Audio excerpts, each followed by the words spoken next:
Hey guys, Chris here, and I'm Ukrainian Canadian. Today is October 11th, 2024, and let's get to the news and map updates happening in Ukraine and Russia, shall we? So, small map update, and this one relates to Kursk. So, yesterday we got some confirmation that the Russians are now pushing a little bit further. You may remember that a few weeks ago, Russia launched a counterattack around the area of Snagost and Lubimovka. And a lot of the battles were ongoing around the small village of Lubimovka. As you can see, since yesterday, essentially the sector here around Lubimovka and Novoivanovka are in gray, meaning that it's unknown whose control it is under. So there's probably fierce battles ongoing between the Russians and the Ukrainian forces here. Again, it is expected. There is an article that came out today which confirms that Russia has allocated over 50,000 troops to take back Kursk. We know it's not going to be a walk in the park, and actually Kursk offers a lot of great defenses for Ukraine. There's a lot of rivers, as we've seen around this area, a lot of forests, and it's a very kind of small rolling hills. So this offers a lot of natural advantages for Ukraine in terms of defending the area. But certainly Russia has definitely more troops, so it can afford to have massive losses and continue on pushing through. So I think the Ukraine strategy will be to try to hold it out until the winter, which will make it very complicated for the Russians to push through.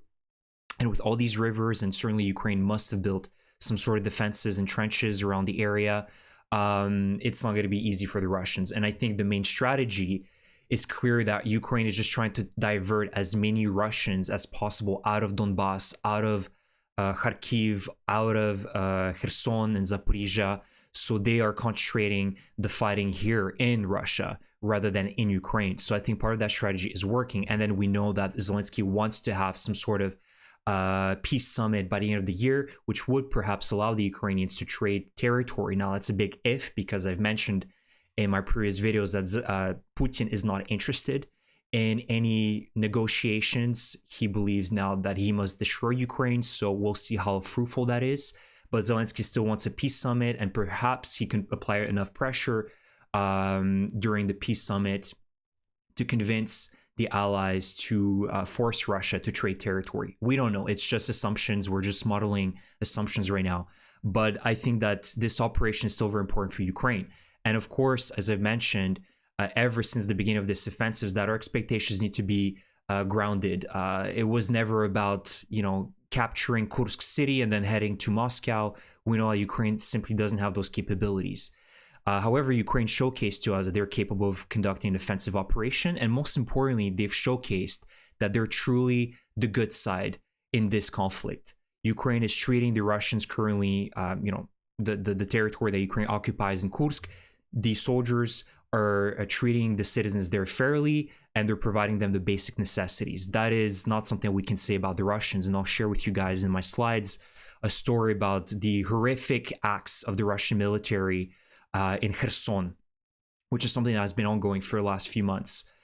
So overall, yes, the situation is difficult for the Ukrainians in Kursk, but again, it was never about how much more territory can Ukraine acquire here. It's all about diverting Russian troops and making them pay to try to take back this territory. We're seeing that they're having huge casualties in Kursk, and this will continue to be the case. So you guys, if you want to donate to the drone program, and I'll have a link in the description below towards the Rusoriz fund, which helps build and provide hundreds of drones per day to the Ukraine military. So that's the only map update for today. Of course, we already know that Russia continues applying a lot of pressure in Donbas, but I'll give you guys more update in the next few days once we have more concrete stuff. But right now, there haven't been any big, massive changes, thankfully. So Ukraine continues to hold around Selidove and Kurakhove, and Russia, of course, continues putting a lot of pressure towards the Pokrovsk direction, but they absolutely need to take Selidove, the other kind of city before Pokrovsk, before they can actually start their main offensive around Pokrovsk and Mirnograd. So the situation is extremely difficult for the Ukrainians, and unfortunately, Ukraine hasn't been able to stop this slow Russian advance for the past year or so around the Avdiivka front. So that's the map update. Now let's go to the news, because first of all, we've had a lot of great updates and news in Russia with the Ukrainian UAV strikes and perhaps missile strikes as well on Russian bases and ammunition depots. So a few days ago, I shared with you guys on YouTube community a successful Ukrainian strike on another massive arsenal in Russia. And this time it was in Bryansk, close to the village of Karachov. And, based on the videos, it was clear that this arsenal was completely vaporized. And there are some rumors mentioning that they might have been North Korean missiles and weapons stored in this arsenal. So another successful strike by the Ukrainians here. And also the Ukrainians the other night destroyed an ammunition depot in the airbase of Khanskaya, which is in the Republic of Adygea. So that is in the Caucasus.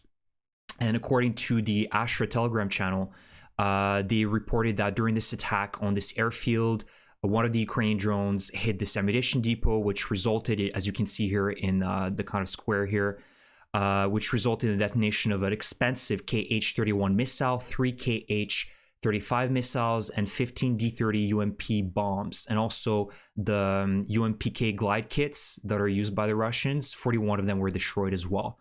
So again, it's not a massive loss for the Russians. They can still recover pretty easily after that, but we're seeing that Ukraine is really increasing the intensity against Russian ammunition depots and military bases and special airfields, because we know that these Russian missiles and bombs have become a very serious threat and a big problem for the Ukrainians.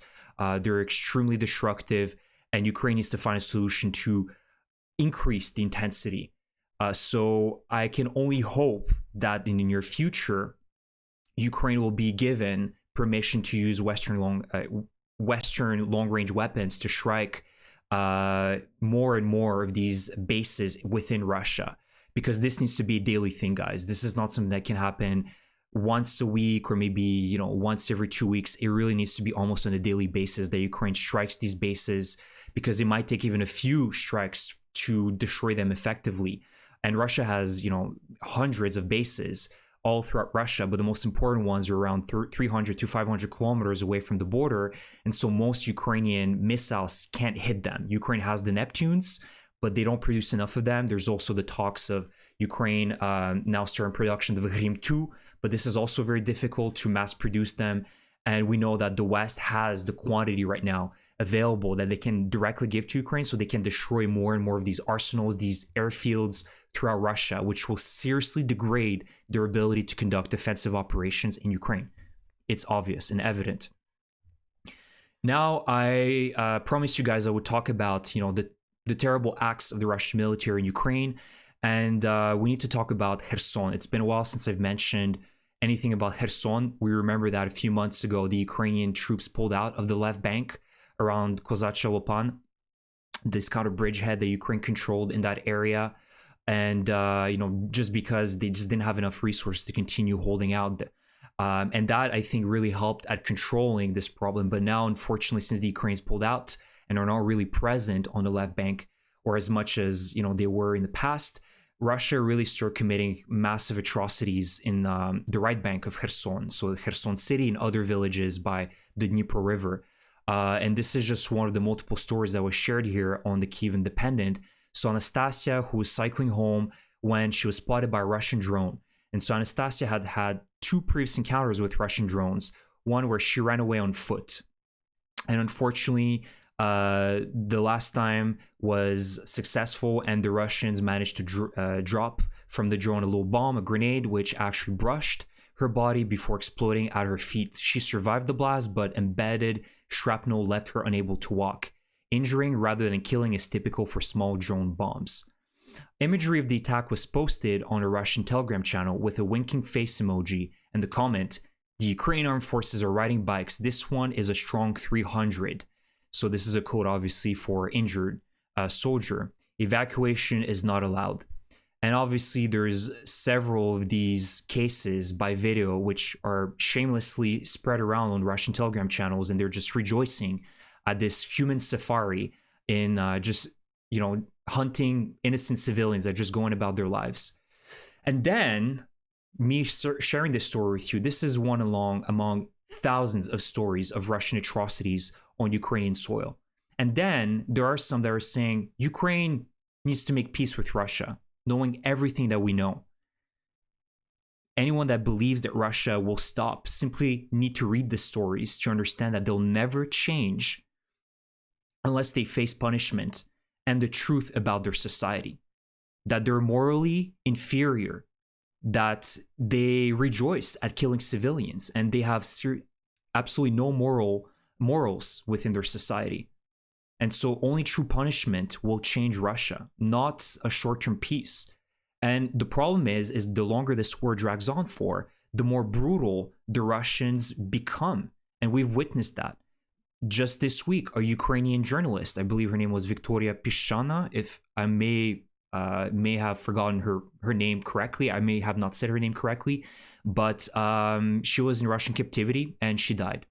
The Russians don't give any details how she died, but again, another example of Russians likely committing atrocities, and I don't even want to think of what they've done to her, this innocent journalist that just, tried to protect Ukraine. And all of the other stories that we don't know of, the human torture chambers in Kherson and Bucha. You guys already know all these stories, most of them. And so the problem is, the longer this drags on for, the Russians will just become worse than animals, right? And they're going to behave like this and think it's normal. And so that's why I've been saying that the cost of stopping Russia right now is far, far smaller compared to later, because we know that it's inevitable. Even if there is a peace, a short-term peace, we know that Russia will not stop and they'll get back at it, right? They will not accept peace unless it's the full destruction of Ukraine, right? And the enslavement of the Ukrainian people. That's how they think. That's how at least the Russian military thinks, and it's systematic. It's not a one-off case. It's a systematic situation where throughout the Russian military, they're being promoted, they're being encouraged to do these things on civilians, on Ukrainian prisoners of war, and they think it's normal. So we need to remember that, and we need to remember that Russia needs to face true punishment, because if that doesn't happen, they'll continue on being aggressive and behave like this, and it's going to get even worse. And it's not just in Ukraine, but it could be in the Baltics, it could be in Finland, it could be in Moldova and other countries that are bordering Russia. And there's a reason why countries that are bordering Russia are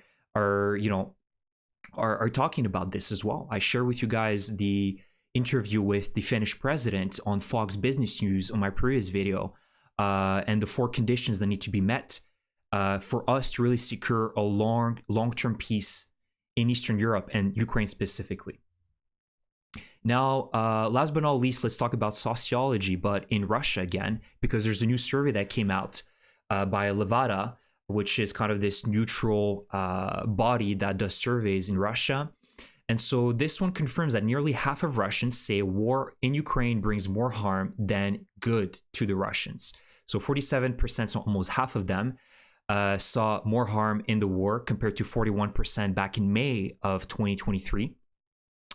The share of those who said they believed Russia's so-called special military operation in Ukraine has brought more benefits has decreased from 38% to 28%, so a huge reduction by 10%. According to the survey, 72% of respondents would support a decision by Russian President Putin to end the conflict with Ukraine this week, a 10 percentage point increase compared to May 2023. Now, the big takeaway here, again, is that the longer this war drags on for, and the longer, Ukraine builds up the capabilities to strike Russia, the more the Russians will feel negative. They become negative towards continuing the war in Ukraine. And so my personal belief is the Russians don't want to end the war because they want peace.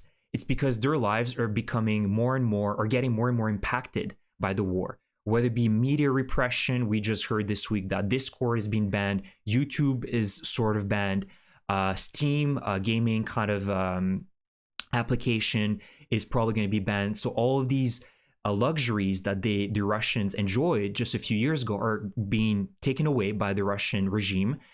We know that the economy is in shambles, massive inflation, huge interest rates of 22%, It's unbearable for an ordinary Russian. Police brutality, people being mobilized, a depopulation of Russia with millions fleeing the country, and their economy inevitably will collapse in a few years. They cannot continue with this type of intensity in Ukraine.